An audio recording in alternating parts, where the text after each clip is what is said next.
So, whenever people sort of make recreated medieval music or medieval inspired music, it tends to be sort of very lively, very jaunty, often like sort of very heroic, leading into this sort of idea of sort of warriors and battles.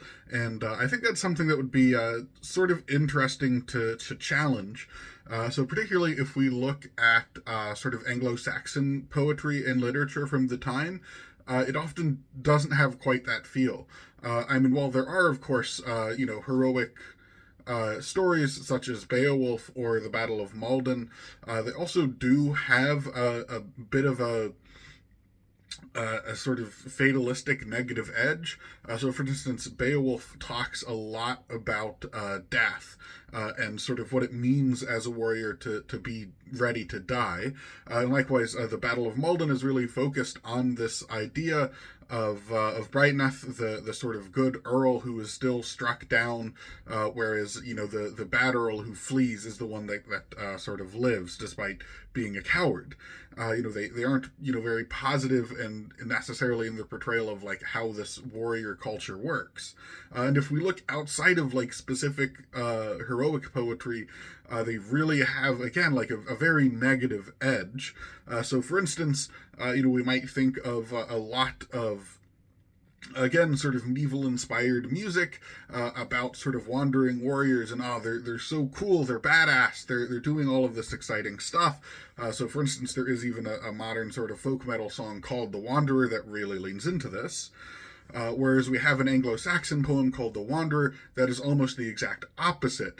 The narrator, who is again being portrayed as this wandering warrior, is complains a lot. It's all about feeling that loss of not having a home anymore, about the fact that he's wandering instead of returning to his lord. And it was even a big influence on Tolkien when he wrote the poem that's Theoden's lament for the death of his son Theodred. So, for instance, this is from that Anglo-Saxon poem The Wanderer. Where's the horse gone? Where the young man? Where the giver of treasure? Where are the seats in the feast? Where are the revels in the hall? Alas for the bright cup! Alas for the mailed warrior! Alas for the splendor of princes! How time has passed away, dark under the cover of night, as if it had never been. Again, it's a very negative portrayal of what being a wandering warrior is like. The fact that he's lost all of these comforts of the home and the hall, which again is very different from something like that modern folk metal song, The Wanderer, about how cool and great it is to be a wandering warrior. And this is something that we see sort of throughout Anglo-Saxon poetry, is a very sort of negative, almost depressed atmosphere.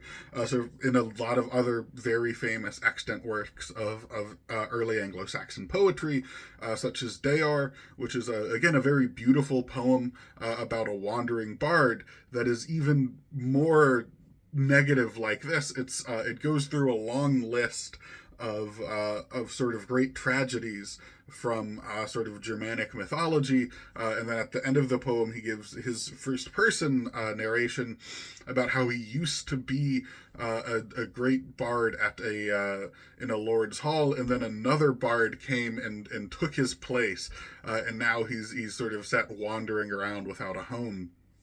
And how he hopes that one day this will pass. It's again almost like a breakup song. He even like names the lord that replaced him and the bard that did the replacing. It's again like a medieval feudal breakup song about this how sad this bard is that his position at court has been replaced. Or again, you have the Seafarer, which is again about wandering out on your own, not having a home or hall to go to, and sort of the negative aspects, and particularly that sort of negative emotion and depression that comes with it. So again, if we compare that to the way that people tend to be recreating sort of medieval music, it's just a very different atmosphere and a very different perspective. So if I ever become talented enough at my lyre to start sort of making my own music, I think rather than leaning into this sort of warrior heroic ethos that we've built up about the Dark Ages, I think it would actually be a lot more authentic and in the spirit of a lot of this heroic poetry, at least from Anglo-Saxon England, to instead basically be taking your influence not from sort of rowdy like metal songs or anything like that, but instead to basically be producing medieval indie sad boy music.